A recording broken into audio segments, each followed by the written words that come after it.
महाराष्ट्र के जनता के ज्वलंत 12 विषय जो हमने चुने हैं, इन 12 विषयों को लेकर ये जनसंघर्ष यात्रा महाराष्ट्र के कोने कोने में जाने वाली है। हमारे पुलिस प्रशासन के भाई, इन्होंने हमें मंच के लिए परमिशन नहीं दिया। ठीक है, कोरोना महामारी की बीमारी है, national disaster management act state में लागू है और हम भी महाराष्ट्र के महाआघाड़ी सरकार के घटक पक्ष भी है। लेकिन जब दिल्ली के बॉर्डर पर 50-55 दिन से किसान आंदोलन चल रहा है,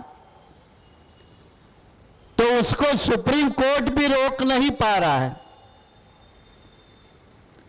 क्या दिल्ली के बॉर्डर पर कोरोना महामारी नहीं है? क्या दिल्ली के सीमाओं के ऊपर कोरोना नाम की बीमारी नहीं है? इसके बावजूद इस देश का सर्वोच्च न्यायालय भी किसानों को प्रदर्शन करने का उनका अपना अधिकार है। तो राजनीतिक पार्टी होने के नाते हमें भी अपनी बातें रखने का, प्रजातंत्र से हमें अपना भी अधिकार है। आजकल किसानों की बात काफी बड़े पैमाने पर चल रही है। बीआरएसपी ने भी किसानों के मुद्दों को लेकर अपनी नीति को कई बार लोगों के सामने रखा है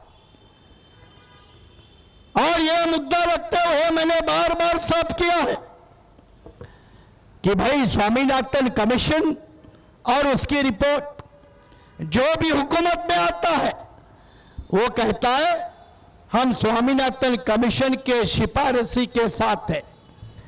मतलब किसान उत्पाद को 1.5 गुना भाव मिलना चाहिए, लेकिन नहीं मिलेगा तो किसान क्या करेगा?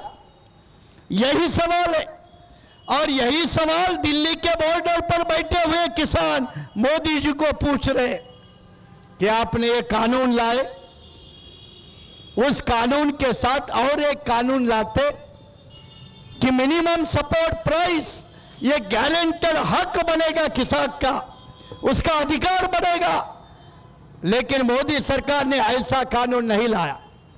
मोदी सरकार ने जो तीनों कानून लाए, उसके माध्यम से जिस तरह से कोरोना के समय में भारत की अर्थव्यवस्था कोलैप्स हुई, इकोनॉमी कोलैप्स हुई, इंडस्ट्रियल सेक्टर कोलैप्स हुआ, कारपोरेट सेक्टर कोलैप्स हुआ, लेकिन एग्रीकल्चर सेक्टर डटा रहा और एग्रीकल्चर सेक्टर ने भारत के कुल जीडीपी में अपना योगदान देने का काम एग्रीकल्चर सेक्टर ने जारी रखा, किसानों ने रखा।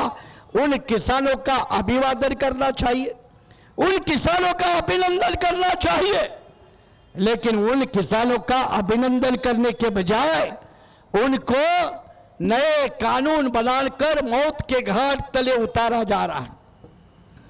उसकी खेती कारपोरेटाइजेशन के माध्यम से इंडस्ट्रियलिस्ट और कारपोरेट हाउस को देने का षड्यंत्र चल रहा है और इसीलिए बेचारा किसान आज 55 दिन होने को आए, वो दिल्ली के सीमा पर डटा है।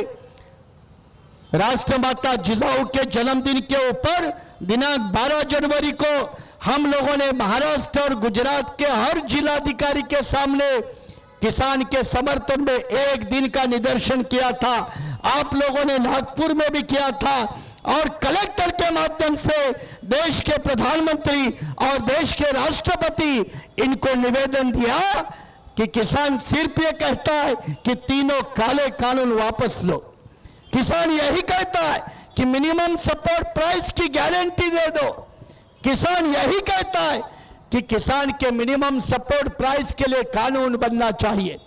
बीआरएसपी की यह नीति है कि मिनिमम सपोर्ट प्राइस के लिए कानून बनना चाहिए, लेकिन बीआरएसपी देश की अकेली पार्टी है जिस पार्टी ने पूरे सोच विचार के साथ रणनीति को लेकर और कानून के दायरे में रहकर मिनिमम सपोर्ट की प्राइस की गारंटी तो चाहिए, लेकिन उस गारंटी के साथ साथ अगर गारंटी का पालन नहीं होता है तो उसका पालन करने के लिए किसान कोर्ट भी होना चाहिए। ये मांग रखने वाली देश की अगर कोई पार्टी है तो वो बहुजन रिपब्लिकन सोशलिस्ट पार्टी है। बहुजन रिपब्लिकन सोशलिस्ट पार्टी ने महाराष्ट्र के जनता के ज्वलंत 12 मुद्दों के आधार पर 50 दिन की विशाल जनसंघर्ष यात्रा जो महाराष्ट्र के हर जिले में जाएगी, उस यात्रा का शुभारंभ आज नागपुर के ऐतिहासिक संविधान चौक के जगह पर डॉक्टर बाबा साहब अम्बेडकर के स्टैचू को अभिवादन करके इस जनसंघर्ष यात्रा की शुरुआत की है। इसके बाद में जनसंघर्ष यात्रा 5 टप्पों में 5 फेज़ में चलेगी। फर्स्ट फेज़ यह विदर्भ का है, सेकंड फेज़ जो है वो पश्चिम महाराष्ट्र का है, थर्ड फेज़ है जो मराठवाड़ा का है, फोर्थ फेज़ जो है उत्तर महाराष्ट्र का है और पांचवा और अंतिम फेज़ जो है वो मुंबई और कोंकण विभाग का है। जो जनसंघर्ष यात्रा गोवा बॉर्डर तक सिंधुदुर्ग जिले तक जाएगी। इस जनसंघर्ष के यात्रा के माध्यम से मुद्दे चाहे छात्रा के हो, महिला सुरक्षा के हो या आरक्षण को लेकर हो या जनरली विकास के मुद्दे हो, इन मुद्दों को लेकर केंद्र और राज्य सरकार इनको आगाह करना और सरकार ने ठोस नीति और कार्यक्रम बनाकर उन योजनाओं के ऊपर अमल करना, इसके लिए जनसंघर्ष यात्रा लोगों के बीच जाकर सरकारों से अपील कर रही है। इसका शुभारंभ आज नागपुर में हुआ।